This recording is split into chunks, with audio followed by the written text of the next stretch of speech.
नमः। दर्शक मित्रों, जय श्री राम। सितंबर 2025 वृषभ राशि वालों के लिए कैसा रहेगा? वृषभ राशि का स्वामी है वो शुक्र है। यह जो मैं आपको फलादेश बता रहा हूं वो फलादेश गोचर के अनुसार वृषभ राशि एवं वृषभ लग्न वालों के लिए है। ग्रहों की स्थिति कैसी है वृषभ राशि वालों के लिए? दूसरे स्थान के अंदर मिथुन राशि में गुरु गोचर कर रहा है। तीसरे घर के अंदर कर्क राशि के अंदर शुक्र है, लेकिन शुक्र 15 तारीख को सिंह राशि में आ जाएगा। सूर्य, बुध और केतु चौथे घर के अंदर गोचर कर रहे हैं। उसमें सूर्य 17 तारीख को अपनी स्वराशि को छोड़कर कन्या राशि में आ जाएगा। बुध है वो भी सिंह राशि को छोड़कर कन्या राशि में 15 तारीख को आ जाएगा।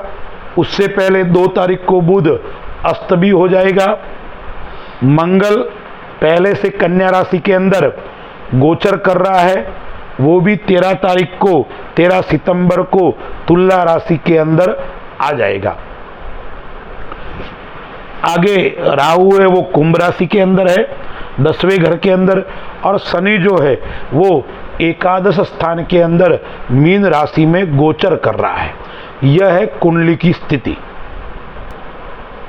वृषभ राशि वालों के लिए कौन सी तारीख, कौन सा समय खराब रहने वाला है, आप चाहे तो नोट कर सकते हैं। सितंबर माह की 2, 3, 11, 12, 19, 20, 21 और माह की अंतिम तारीख 30 तारीख यह वृषभ राशि वालों के लिए खराब रहेगी। इन तारीखों में कई प्रकार की उलझनें जीवन के अंदर आएगी। कई प्रकार की समस्याओं का सामना करना पड़ेगा और बना हुआ काम इन तारीख में वो बिगड़ सकता है। और अपने स्वास्थ्य के अंदर पेट संबंधी समस्या का सामना भी इन तारीखों में करना पड़ेगा। वृषभ राशि वाले जातक है उसका स्वामी है वो शुक्र है, और वृषभ राशि वाले जातक है वो थोड़े आलसी होते हैं लेकिन पवित्र मन के होते हैं। स्वास्थ्य के लेकर सचेत रहने वाले होते हैं और परिवार और समाज को लेकर चलने की भावना उनके मन के अंदर और सहयोग की भावना होती है।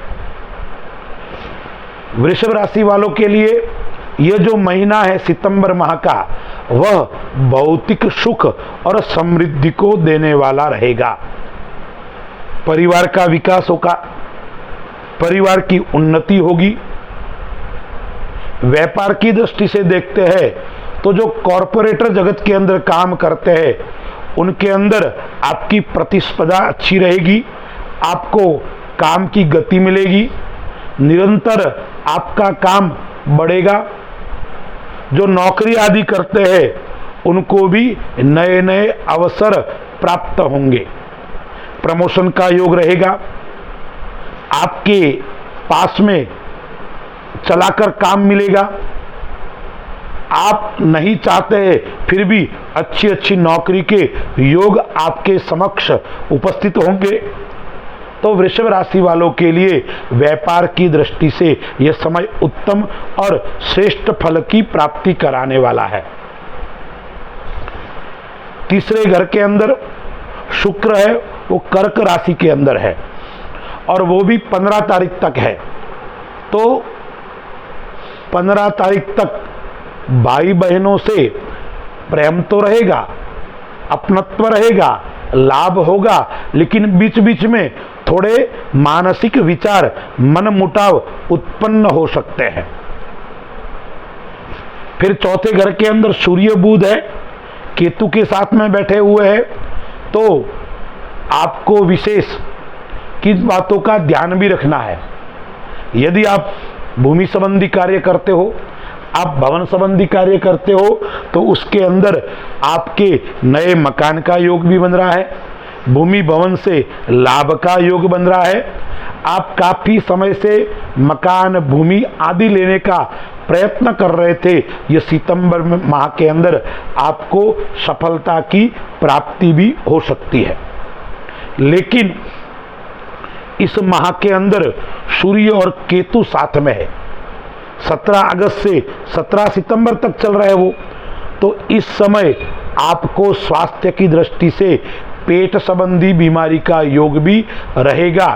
पेट के अंदर कोई गड़बड़ होना, कोई छोटी मोटी बीमारी उत्पन्न हो जाना, और उसको लेकर आप चिंतित रहेंगे और परेशान रहेंगे।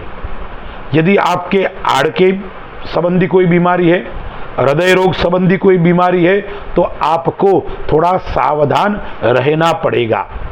मंगल चौथे घर, 5वें घर के अंदर गोचर कर रहा है 13 तारीख तक, फिर तुला राशि के अंदर आ जाएगा। तो परिवार के अंदर जो संतान है, उन संतान से 15 तारीख तक मनमुटाव रह सकता है। उसके बाद में बुध आ जाएगा, बुध उच्च का रहेगा, तो उस समय 15 तारीख के बाद में जब 5वें घर के अंदर बुध उच्च का रहेगा, तो संतान से लाभ होगा। आप संतान से चिंता कर रहे हैं, वो चिंता समाप्त हो जाएगी। शुभ समाचार या नया व्यक्ति घर के अंदर आ सकता है, यानी आपके घर के अंदर बच्चे का जन्म हो सकता है, नए व्यक्ति का आगमन हो सकता है, और क्या हो सकता है, शुभ समाचार यानी नए वाहन का योग भी हो सकता है। और जो वृषभ राशि वाले विद्यार्थी है, उन विद्यार्थियों के लिए भी 13 तारीख तक समय थोड़ा मध्यम रहेगा।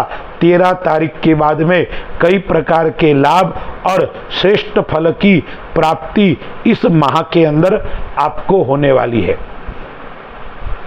मंगल की चौथी दृष्टि है, वो 8वें घर के अंदर है, और उसके बाद में 13 तारीख के बाद में भाग्य स्थान के अंदर मंगल की उच्च की दृष्टि होगी। तो 13 तारीख के अंदर आपका भाग्य भी आपको साथ देगा। आप कहीं भी काम करोगे, उसके अंदर आपको सफलता मिलेगी, यानी परिश्रम कम और सफलता आपको ज़्यादा प्राप्त 13 सितंबर से पूरे माह आगे रहने वाली है, यानी भाग्य का साथ आपको मिलने वाला है। इस समय आप सुवर्ण खरीद सकते हैं, इस समय आप नए भूमि का योग भी रहेगा। इसके अलावा यदि आप शेयर मार्केट के अंदर काम करते हो, तो भी आपको लाभ की प्राप्ति होगी। नए वस्तु खरीदने का योग आ रहा है, घर के अंदर टीवी, फ्रिज, कूलर, एसी, इस प्रकार के इलेक्ट्रॉनिक आइटम खरीदने का योग भी इस माह के अंदर आपको प्राप्त हो रहा है। परिवार से आपको लाभ होगा, परिवार की उन्नति होगी। लेकिन एक बात आपको विशेष ध्यान रखना है, आपको फालतू की पंचायती इस माह के अंदर नहीं करनी है, यानी दूसरे के झगड़े के अंदर नहीं पड़ना है, दूसरों के वाद विवाद के अंदर आपको किसी भी प्रकार का हस्तक्षेप नहीं करना है। इस बात का आपको विशेष ध्यान रखना है। 10वें घर के अंदर राहु बैठा हुआ है, सूर्य की दृष्टि है 17 तारीख तक, तो पिता का स्वास्थ्य 17 तारीख तक थोड़ा गड़बड़ रह सकता है। पिता से मनमुटाव बढ़ सकते हैं, पिता के कारण कोई चिंता रहेगी। व्यापार के अंदर 17 तारीख के अंदर कई प्रकार के लाभ होने वाले हैं। यदि आप किसी से धन मांग रहे हैं, तो वो धन आपका आ जाएगा। आप किसी से कोई काम करवाना चाहते थे, वो आपका काम परिपूर्ण नहीं हो रहा है, तो 17 तारीख के बाद में वो काम परिपूर्ण भी होगा और आपको इसके अंदर सफलता की प्राप्ति होगी। मान सम्मान प्राप्त होगा इस माह के अंदर। जो राजनीतिक क्षेत्र के अंदर काम करते हैं, उनको भी कई प्रकार के लाभ का योग इस माह के अंदर बन रहा है। वृषभ राशि वालों के ससुराल से लाभ होगा, आकस्मिक धन की प्राप्ति होगी। ससुराल से आपको कई प्रकार का लाभ का योग बन रहा है। नौकरी आदि करते हैं तो उन व्यक्तियों को विशेष करके आपको अपने अधिकारियों को मान सम्मान देना पड़ेगा और उनसे अच्छे रिश्ते बनाकर आपको रखना पड़ेगा। रिश्वत लेते हो तो विशेष ध्यान रखना है, लेना नहीं है, अन्यथा आपके ऊपर कलंक लग सकता है। अब आपको कौन सी बात का ध्यान रखना है, तो वृषभ राशि वालों को एक विशेष बात का ध्यान रखना है। किसी भी प्रकार की छोटी मोटी बीमारी आपको दिखाई पड़ती है, तुरंत अच्छे डॉक्टर से सलाह लेकर उसका इलाज करना है। बीमारी के अंदर बिल्कुल किसी भी प्रकार की लापरवाही आपको नहीं रखनी है। दूसरी कौन सी बात का आपको ध्यान रखना है? दूसरी बात का ध्यान रखना है वो किसी को पैसे उधार नहीं देने हैं और सबके ऊपर विश्वास नहीं करना है। सोच समझकर व्यक्तियों के ऊपर आपको विश्वास करना है, अन्यथा आपके साथ में विश्वासघात हो सकता है। तीसरी कौन सी बात का आपको ध्यान रखना है? अपने से बड़े, अपने से जो आपके परिवार के अंदर बड़े बुजुर्ग हैं उनको मान सम्मान देना, उनके साथ में अच्छा व्यवहार रखना और बड़े बुजुर्गों का आशीर्वाद प्राप्त करना आपके जीवन के अंदर कई प्रकार की सफलता को प्राप्त कराने वाला रहेगा। अब उपाय क्या करना है वृषभ राशि वालों को? वृषभ राशि वालों को उपाय करना है, पहला तो शुक्रवार के दिन गरीब व्यक्तियों को भोजन करवाना है। शुक्रवार के दिन महालक्ष्मी का पूजन करना है और शुक्रवार के दिन आप मछलियों को या मोर को चना आदि अर्पण करना है। प्रतिदिन भगवान सूर्य नारायण को जल चढ़ाना है और संभव हो तो आदित्य हृदय स्तोत्र का आपको पाठ करना है। और एक सुंदर उपाय मैं आपको बता रहा हूं, यदि आपके अंदर घर के अंदर महालक्ष्मी की मूर्ति हो या श्री यंत्र हो या कुबेर यंत्र हो, उसको शुक्रवार के दिन श्री सूक्त से अभिषेक करना है या गन्ने के रस से अभिषेक शुक्रवार के दिन महालक्ष्मी का करना है। यदि महालक्ष्मी की मूर्ति न हो तो अपनी कुलदेवी की मूर्ति हो, उस कुलदेवी के ऊपर भी आप श्री सूक्त से शुक्रवार के दिन अभिषेक करोगे, उनका पूजन अर्चन वंदन करोगे तो आपके घर के अंदर धन की वर्षा होगी, धान्य की वर्षा होगी और निरंतर आपकी उन्नति होती रहेगी। यह करने से वृषभ राशि वालों को कई प्रकार का लाभ प्राप्त होगा। अस्तु। जय श्री राम।